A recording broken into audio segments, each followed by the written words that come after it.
সুন্নতে মুআক্কাদাগুলি যারা নিয়মিতভাবে পালন করে এরা কিয়ামতের দিন নবীর খাস সুপারিশ পাবে। আর সুন্নতে মুআক্কাদা যারা নিয়মিত লঙ্ঘন করে চলে এরা কিয়ামতের দিন নবীর খাস সুপারিশ থেকে বঞ্চিত থাকবে। এবার বলেন, সুন্নতে মুআক্কাদা আমল করার ফল কি? নবীর খাস সুপারিশ পাওয়া যাবে। সুন্নতে মুআক্কাদা আমল না করার কুফল কি? নবীর সুপারিশ থেকে বঞ্চিত থাকবে। এবার বুঝে থাকলে আপনারা বলেন তো, কে কে কিয়ামতের দিন নবীর সুপারিশ থেকে বঞ্চিত থাকতে চান? তাই না? তাহলে সুন্নতে মুআক্কাদা, সবগুলি সুন্নতে মুআক্কাদা যত্নের সাথে আমল করতে হবে।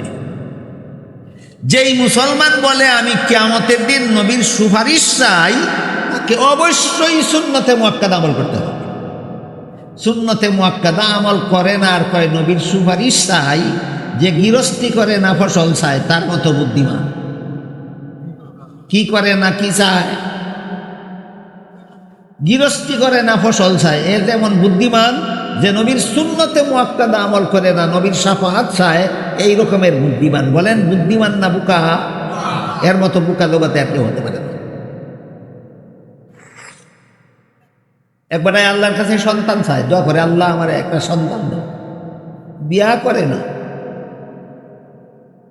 এর সন্তান চাওয়া বুদ্ধিমানের কাজ না, বোকামি। যেমন ভাবে বিয়া না কইরা সন্তান চাওয়া বোকামি, ঠিক তেমনি ভাবে সুন্নতে মুআক্কাদা আমল না কইরা নবীর শাফাআতের আশা করা বোকামি ছাড়া আর কিছু নয়। আমার কথা বুঝে থাকলে বলেন, এমন বোকা মুসলমান কি আমাদের সমাজে দুই একজন আছে?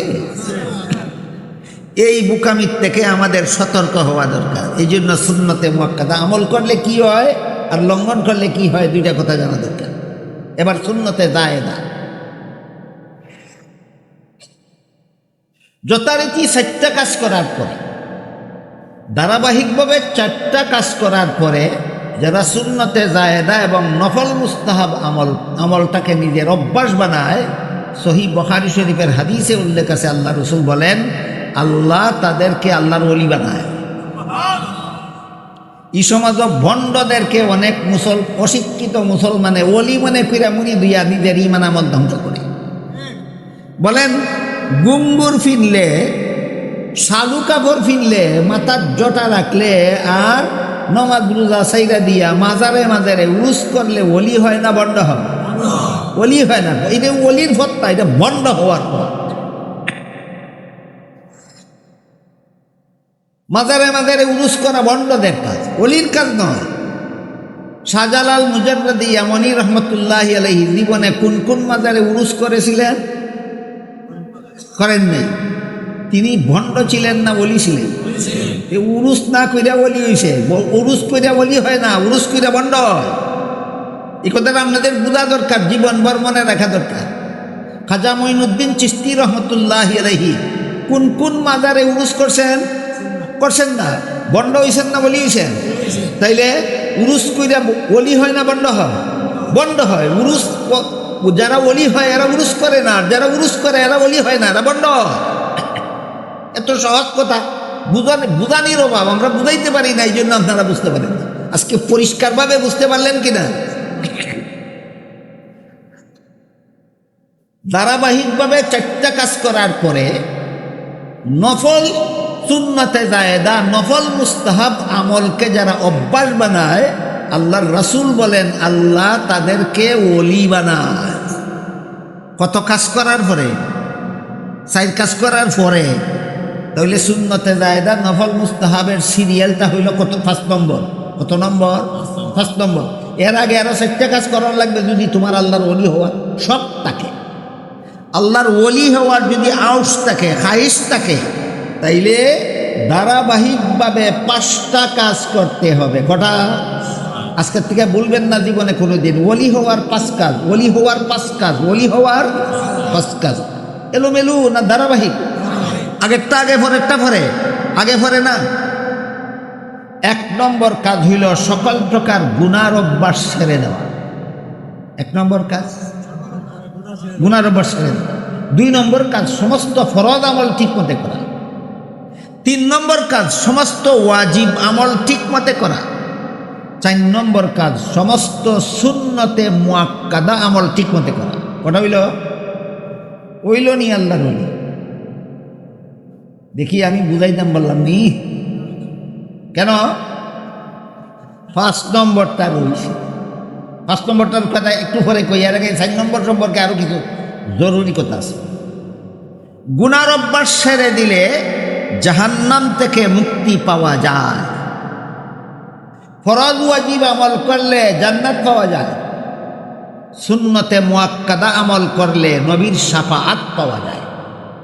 আমি জফাইয়া দিব আপনারা, জীবনে যেন কোনোদিন না বলেন গুনার অভ্যাস ছেড়ে দিলে কি হয়? জাহান্নাম থেকে মুক্তি হয়। ফরজ ওয়াজিব আমল করলে কি পাওয়া যায়? জান্নাত পাওয়া যায়। সুন্নতে মুআক্কাদা আমল করলে কি হয়? নবীর শাফাআত পাওয়া যায়, কিন্তু ওলি হওয়া যায় না। 5 নম্বরটা করলে ওলি হওয়া যায়। বুঝাইতে পারলাম? 4 কাজের দ্বারা ওলি হয় না, 5 নম্বরেরটার দ্বারা ওলি হয়। 4 কাজের দ্বারা ওলি হয় না কেন? 5 নম্বরটার দ্বারা ওলি হয় কেন? অনেক জরুরি কথা আছে। আপনারা যদি অধৈর্য না হন, ধৈর্য দিয়ে কিছুক্ষণ বসতে রাজি থাকে, দিলেন সবগুলি কথা ধারাবাহিকভাবে বলে দেবেন ইনশাআল্লাহ। গুনাহ ছেড়ে দিলে জাহান্নাম থেকে নাজাত পাওয়া যায়, কিন্তু ওলি হয় না কেন? ফরজ ওয়াজিব আমল করলে জান্নাত পাওয়া যায়, ওলি হয় না কেন? সুন্নতে মুআক্কাদা আমল করলে নবীর শাফাআত পাওয়া যায়, ওলি হয় না কেন? এটা বুঝন লাগবে। কারণ হইল বন্দায় গুনার অভ্যাস ছেড়ে দিছে জাহান্নাম থেকে বাঁচার স্বার্থে না বিনা স্বার্থে? স্বার্থে। ফরজ ওয়াজিব আমল করছে জান্নাত পাওয়ার স্বার্থে না বিনা স্বার্থে? সুন্নতে মুআক্কাদা আমল করছে নবীর শাফাআত পাওয়ার স্বার্থে না বিনা স্বার্থে? স্বার্থের কাজ করে ওলি হওয়া যায় না, স্বার্থের কাজ করে আল্লাহর বন্দা হওয়া যায়। ওলি হওয়া যায় না বন্দা হওয়া যায়? বন্দা হওয়া যায়। তুমি আল্লাহর বন্দা হইছো, ওলি হইছো না। গুনার অভ্যাস ছাড়ছো তুমি জাহান্নাম থেকে বাঁচার স্বার্থে, তুমি বাঁচতে পারবে, তুমি আল্লাহর গোলাম। ফরজ ওয়াজিব আমল করছো তুমি জান্নাত পাওয়ার স্বার্থে, তুমি আল্লাহর ওলি হইছো না, তুমি আল্লাহর গোলাম। সুন্নতে মুআক্কাদা আমল করছো নবীর শাফাআত পাওয়ার স্বার্থে, তুমি ওলি হইছো না, আল্লাহর গোলাম। যতক্ষণ পর্যন্ত বান্দা নিজের স্বার্থে আমল করবে ততক্ষণ পর্যন্ত আল্লাহর গোলাম হবে, খাঁটি গোলাম, কিন্তু ওলি হতে পারবে না। এবার বলেন